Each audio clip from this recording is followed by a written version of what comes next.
Hello friend, विधिज्ञान channel में आप सबका स्वागत है।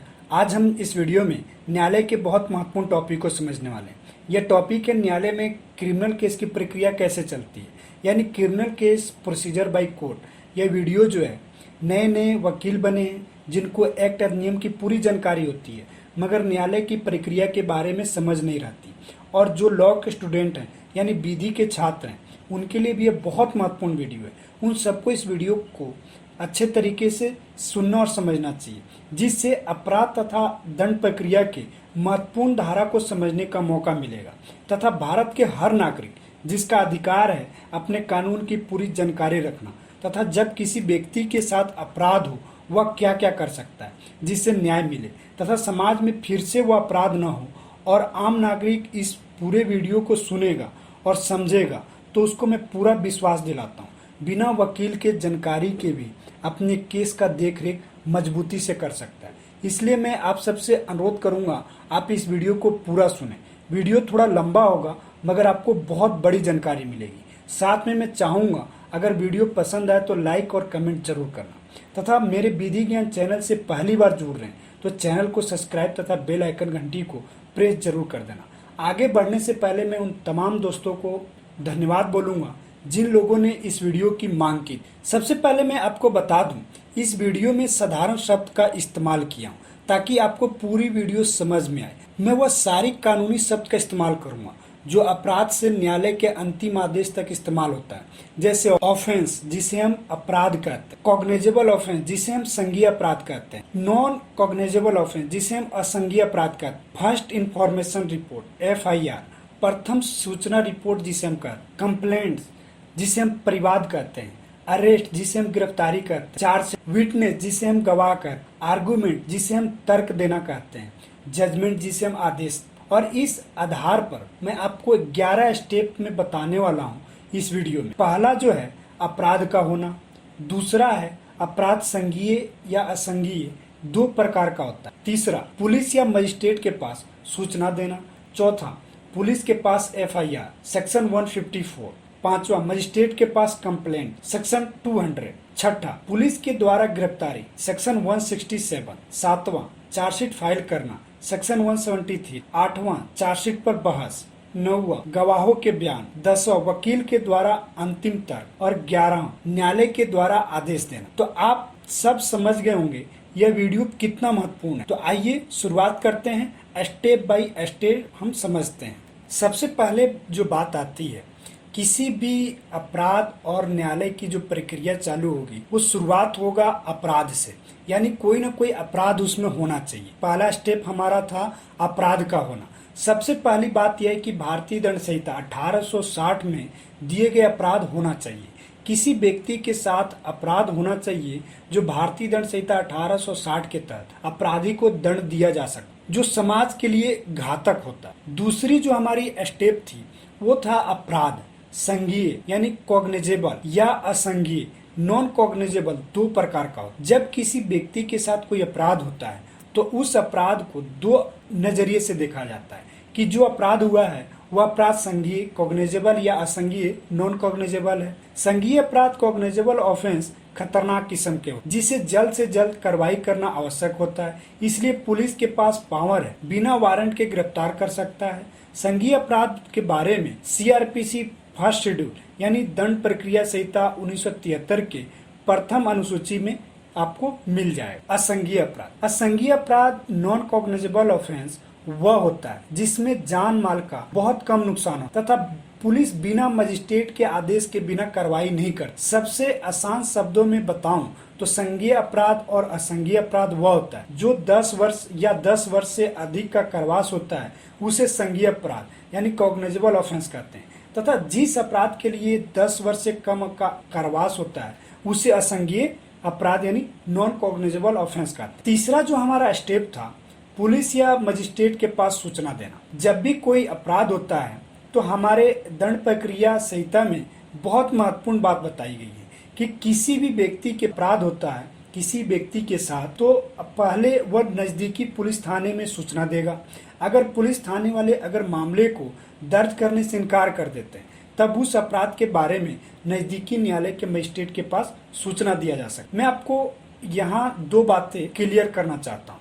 जब पुलिस अपराध को दर्ज कर लेती है, यानी पुलिस के पास जो अपराध की सूचना दी जाती है उसे FIR फर्स्ट इंफॉर्मेशन रिपोर्ट यानी प्रथम सूचना रिपोर्ट कहते हैं, तथा मजिस्ट्रेट के पास जब सूचना दिया जाता है उसे कंप्लेंट परिवाद कहा जाता है। इसके बाद चौथा स्टेप हमारे पास आता है, पुलिस के पास FIR यानी जो CRPC सेक्शन 154 डील करता है इससे। वैसे मैं आपको बता दूं FIR के बारे में CRPC में कहीं नहीं बताया, मगर जब हम CRPC यानी दंड प्रक्रिया संहिता 1973 के धारा 154 को देखते हैं तो पता चलता है जब पुलिस को अपराध के बारे में सूचना मिलती है तो पुलिस अधिकारी कैसे मामले को दर्ज कर सकते, यानी हमें FIR के बारे में CRPC सेक्शन 154 बताता है। इसके बाद हमारा पांचवा स्टेप जो आता है, मजिस्ट्रेट के पास कंप्लेंट, यानी CRPC सेक्शन 200 में इसके बारे में डील करता है। जब पुलिस अधिकारी किसी अपराध को दर्ज करने से मना कर देता है तो पीड़ित पक्षकार के पास एक अधिकार होता है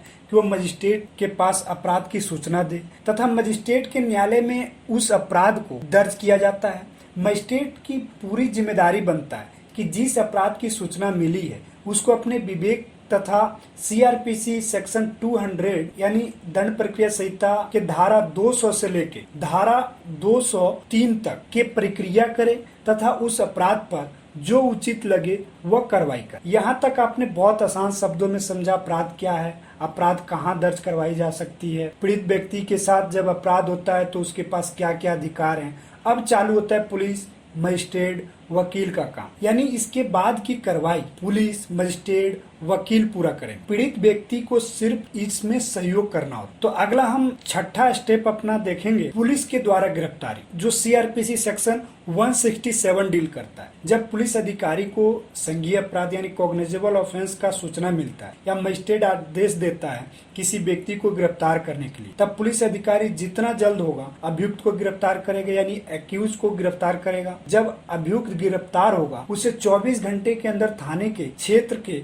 मजिस्ट्रेट के सामने पेश करें, जो CRPC सेक्शन 167 में दिया गया है। ये तो बात हो गई अगर पुलिस गिरफ्तार कर लेती है तो ठीक है, नहीं तो वह FIR के आधार पर जांच चालू कर देगा। इसी प्रक्रिया में अभियुक्त जो है बाहर से वकील के माध्यम से CRPC सेक्शन 438 के तहत जमानत का आवेदन न्यायालय में लगा सकता। अब न्यायालय के विवेक पर है कि वह जमानत दे या ना दे। इधर पुलिस अपना जांच जारी रखेगा तथा चार्जशीट जो है उसको तय समय पे पेश करने की पूरी कोशिश करेगा, उसको पेश करेगा। तब तक अभियुक्त जो है, एक्यूज जो है, गिरफ्तार या खुद से हाजिर नहीं होता तो हाजिर होने के लिए समन जारी किया जा सकता है, जो CRPC सेक्शन 61 से 69 तक बताता है। अगर फिर भी हाजिर नहीं होता तब वारंट जारी होता है पुलिस अधिकारी के नाम से, जो CRPC सेक्शन 70 से यानी 70 से 81 तक दिया गया है। फिर भी हाजिर नहीं होता तो उसके संपत्ति को कुर्क किया जाएगा,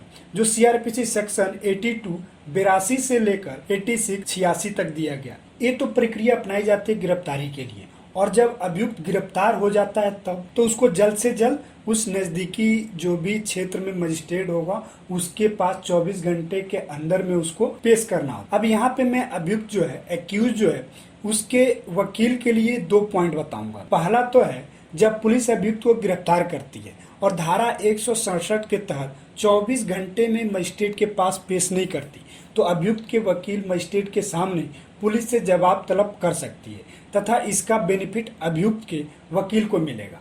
दूसरा जो बेनिफिट है, अगर पुलिस अधिकारी जब अभियुक्त को गिरफ्तार करती है और 24 घंटे के अंदर अगर अभियुक्त को मारते या धमकाते हैं, अगर मारने का निशान मिल जाता है तो अभियुक्त के वकील जो है इसका बेनिफिट ले सकता है, क्योंकि पुलिस अभियुक्त को मार या धमका नहीं सकता। अगर पुलिस अधिकारी ऐसा करता है तो उसे दोषी मानते हुए सजा दिया जा सकता और पुलिस अभिरक्षा यानी पुलिस कस्टडी में मजिस्ट्रेट फिर से नहीं भेजेगा। इसमें अभियुक्त मार से बच जाएगा तथा अभियुक्त के वकील को एक फायदा होगा, जिससे अभियुक्त को जमानत करना बहुत ही आसान हो जाएगा। उसको किसी भी तरीके से परेशानी नहीं उठानी पड़ेगी। वो जो अभियुक्त है, जो एक्यूज है, वो बहुत जल्दी जेल से बाहर निकल सकता। अब बात करेंगे पीड़ित पक्षकार के बारे में। पुलिस अधिकारी अभियुक्त को गिरफ्तार करने के बाद वह सारी प्रक्रिया अपनाएगा जिससे अपराधी आसानी से ना छूटे। इसके लिए अभियुक्त को गिरफ्तार करने के 24 घंटे के अंदर मजिस्ट्रेट के पास पेश करेगा तथा पूरा कोशिश करेगा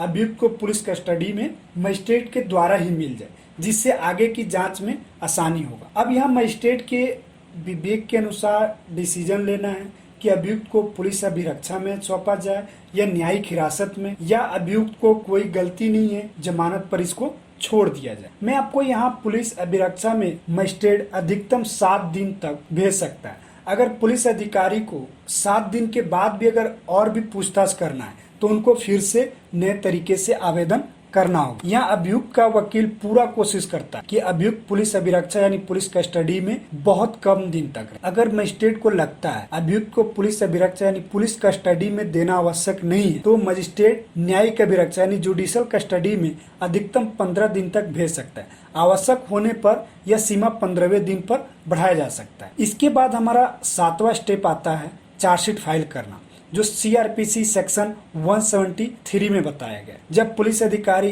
पीछे बताई गई सारी प्रक्रिया करने के बाद चार्जशीट तैयार करती है, पुलिस अधिकारी को यहाँ भी चार्जशीट फाइल करने के लिए 2 समय अवधि दिया जाता है। पहला, मृत्यु आजीवन कारावास या 10 वर्ष से अधिक का सजा है तो पुलिस अधिकारी को 90 दिन का समय मिलता है।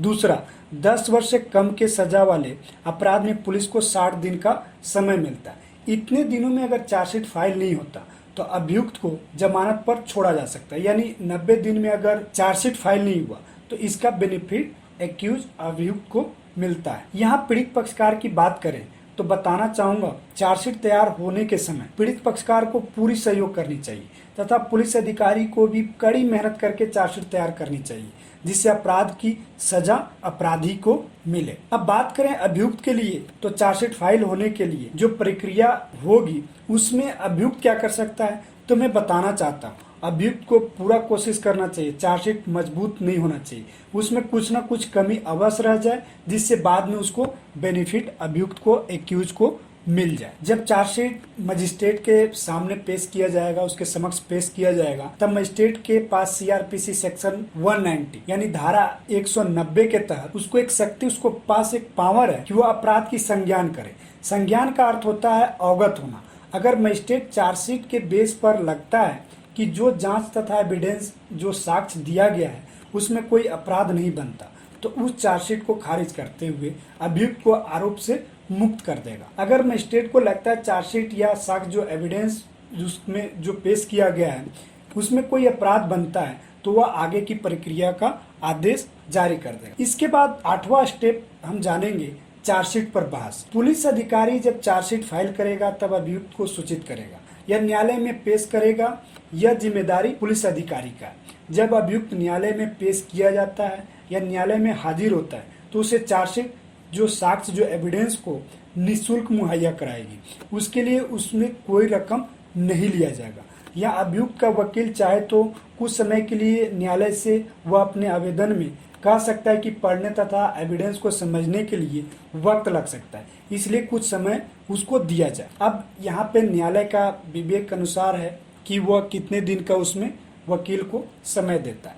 यह अभियुक्त के लिए बहुत महत्वपूर्ण बात है कि जो भी चार्ज लगाया गया यानी उसके ऊपर जितना भी दंड संहिता 1860 यानी आईपीसी के जो धारा लगाया गया है उसको कम करवा सकता है, हटवा सकता है। इसके लिए किसी जानकार वकील की बहस करवाना वहां पे बहुत जरूरी हो जाता है। इसमें एक महत्वपूर्ण बात आपको बता दूं, जब चार्जशीट फाइल होता है तब मजिस्ट्रेट चार्जशीट के आधार पर अभियुक्त से सवाल पूछता है जिसको जवाब देना अनिवार्य होता है।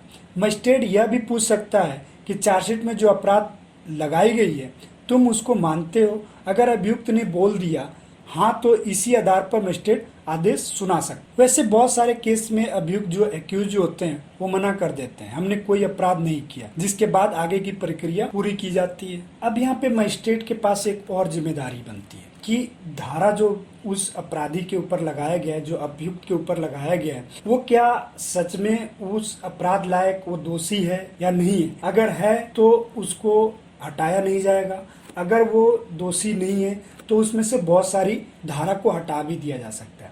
और लगता है कि इसमें अपराधी ने कुछ और भी अपराध किया है तो वहाँ पे मजिस्ट्रेट उसमें धारा को और जोड़ सकता है। इसका मतलब है कि ट्रायल चार्ज हो गया है यानी अब अभियुक्त के ऊपर लगाए गए अपराध पर विटनेस तथा बहस किया जा सकता। 9वां जो स्टेप हमारा आता है गवाहों के बयान। अब शुरुआत होता है अपराध में गवाह का बयान दर्ज करना। साक्ष्य दिए गए हैं वह साक्ष्य सही हैं या गलत। प्रोसिक्यूशन डिपार्टमेंट जो होगा, जो अभियोजन पक्ष होगा, सबसे पहले अभियोजन पक्ष के तरफ से गवाह पेश किया जाता है।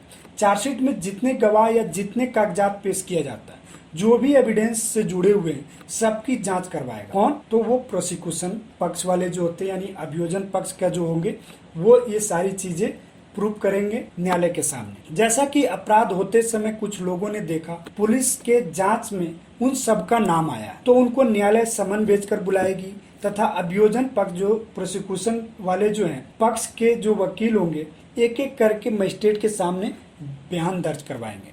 अगर मेडिकल से जुड़ा हुआ अपराध है तो डॉक्टर को भी बुलाया जाएगा तथा कोई कागजात अगर एविडेंस के तौर पे अगर पेश किया गया है तो उसकी प्रमाणिकता को भी देखा जाएगा। ऐसे गवाह को जो अभियोजन पक्ष के तरफ से जो हाजिर होते हैं उनको हम PW यानी प्रोसिक्यूशन विटनेस कहते हैं।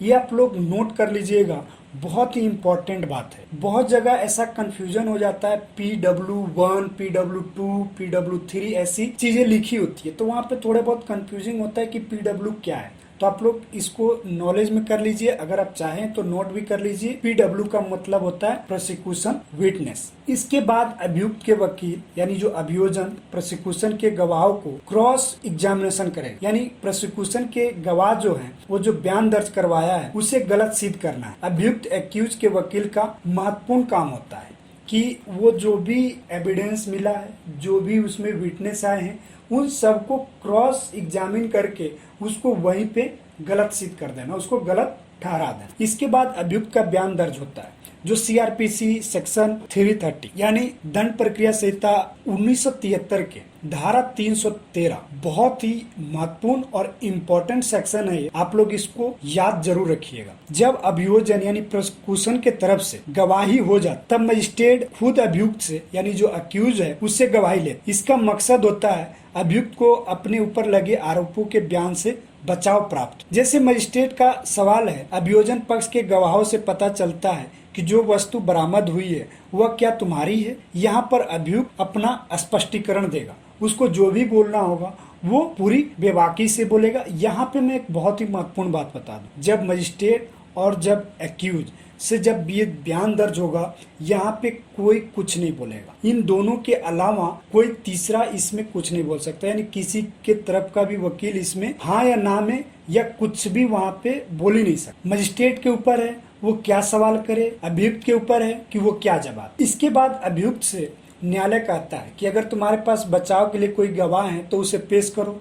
अभियुक्त के पास अगर कोई गवाह है तो उसे न्यायालय में बुलाएगा, उसकी बयान दर्ज करवाएगा तथा अभियोजन पक्ष जो यानी प्रोसिक्यूशन वाले जो वकील होंगे वो चाहेंगे तो क्रॉस एग्जामिन कर सकते हैं। बहुत सारे केसों में करते हैं, मना वो बिल्कुल नहीं करेंगे क्योंकि उनको भी वो जो एक्यूज के जो विटनेस हैं उनके भी बातों को गलत सिद्ध करना है, तो क्रॉस एग्जामिन जरूर करेंगे। अब यहाँ पे मैं बहुत ही महत्वपूर्ण एक बात और बता दूं, अभियुक्त के गवाह को DW यानी डिफेंस विटनेस कहा जाता है, तो आप लोग इसको जरूर ध्यान में रखिएगा। PW और DW, PW का मतलब होता है प्रोसिक्यूशन विटनेस और DW का मतलब होता है डिफेंस विटनेस। तो आप लोग इस छोटे से शब्द को जरूर याद रखिए। अब इसके बाद हम 10वां जो स्टेप हम जानेंगे, वकील के द्वारा अंतिम तर्क यानी फाइनल आर्गुमेंट हम जिसे कहते हैं। अंतिम तर्क यानी फाइनल आर्गुमेंट का मतलब होता है चार्जशीट, गवाह, साक्ष्य जो एविडेंस है क्या कहता है, इसको दोनों पक्ष के वकील अपना अपना तर्क के साथ पेश करेंगे, रखेंगे मजिस्ट्रेट के सामने। सबसे पहले हम बात करें प्रोसिक्यूशन अभियोजन पक्ष की, तो अभियोजन पक्ष के ऊपर पूरा भार होता है कि वह जो अपराध लगाता है उसमें कोई शक, संदेह यानी डाउट को नहीं छोड़ना है। पूरी बेबाकी से अपराध को साबित करना है कि अपराध वही अभियुक्त एक्यूज ने किया है, और अभियुक्त जो एक्यूज है उसको सिर्फ इतना ख्याल रखना है कि जो उसके ऊपर अपराध लगाया गया है वह किसी प्रकार से साबित नहीं होना चाहिए, बल्कि इतना काम करना है जो चार्जशीट, जो गवाह, जो साक्ष्य जो पेश किया गया है उसमें कोई ना कोई संदेह दिखता है, अभियुक्त को फंसाने की साजिश है। तो आप लोगों ने बहुत ही इम्पोर्टेंट पॉइंट को आप लोग समझ रहे हैं। मैं आप लोग को एक बार फिर से रिपीट करूंगा कि जो अभियोजन जो पक्ष के जो वकील जो तर्क पेश करते हैं, उनको सिर्फ इस बात को ध्यान रखना है कि किसी भी तरीके से डाउट नहीं छूटना चाहिए।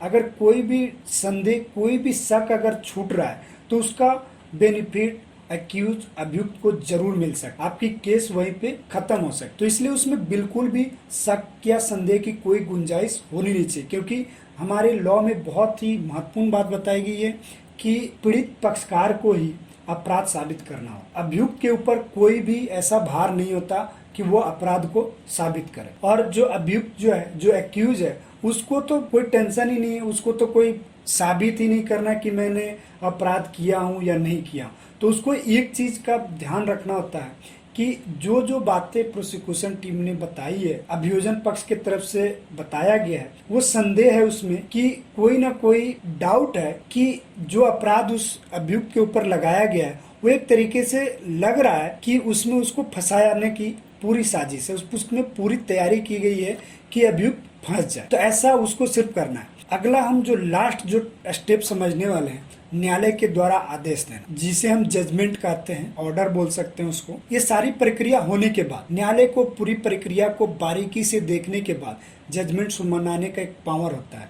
न्यायालय को लगता है जो अपराध जो एक्यूज जो अभियुक्त ने ऊपर लगाया गया है वह अपराध प्रोसिक्यूशन यानी अभियोजन पक्ष ने साबित नहीं कर सका, तो इस डाउट ऑफ बेनिफिट पर अभियुक्त एक्यूज को अपराध से मुक्त कर सकता है। उसको बोल सकता है कि तुमने कोई अपराध नहीं किया। और न्यायालय को लगता है कि जो अपराध जो एक्यूज जो है उसके ऊपर जो अपराध लगाया गया है, अभियोजन पक्ष यानी प्रोसिक्यूशन टीम ने उसको साबित कर दिया है, तो अपराध में लगाए गए धारा के अधीन जो भी होगा उसको सजा सुनाएगा। तो आपने इस वीडियो में बहुत ही इम्पोर्टेंट बात को समझा। मुझे पूरा विश्वास है कि आप लोग इस साधारण से शब्दों में पूरी प्रक्रिया को अच्छे तरीके से समझ गए होंगे। अगर आपको इसमें कुछ और भी जानना है या आपको कोई बात समझ में नहीं है तो आप लोग प्लीज़ कमेंट जरूर कीजिएगा। मैं आपके कमेंट का इंतज़ार करूंगा। मैं आप लोगों से रिक्वेस्ट करूंगा कि आप लोग को ये वीडियो पसंद आए तो लाइक ज़रूर कर देना, क्योंकि मैंने इस वीडियो में बनाने के लिए बहुत सारा मेहनत किया हूँ और हमारे बहुत सारे दोस्तों को इसके बारे में जानना था, तो मैंने इस वीडियो में बहुत सारे मेहनत करके वो सारी पॉइंट को रखा हूँ ताकि वो अच्छे तरीके से समझ सके। अगर आप लोग विधि ज्ञान चैनल को अभी तक सब्सक्राइब नहीं किए तो प्लीज़ आप कर लीजिएगा। हम फिर से नए टॉपिक पे बहुत जल्द मिलने वाले हैं। नेक्स्ट वीडियो मेरा यानी दंड प्रक्रिया के अपील के बारे में आने वाला है। बहुत ही इम्पोर्टेंट वो भी धाराएं हैं, इसलिए मैं चाहूंगा कि आप लोग सब्सक्राइब और बेल आइकन घंटी को प्रेस कर लीजिए ताकि मैं जैसे वो वीडियो अपलोड करूं सबसे पहले आपके पास पहुंचे। तो आपको मेरे इस वीडियो सुनने के लिए बहुत बहुत धन्यवाद। Thank you.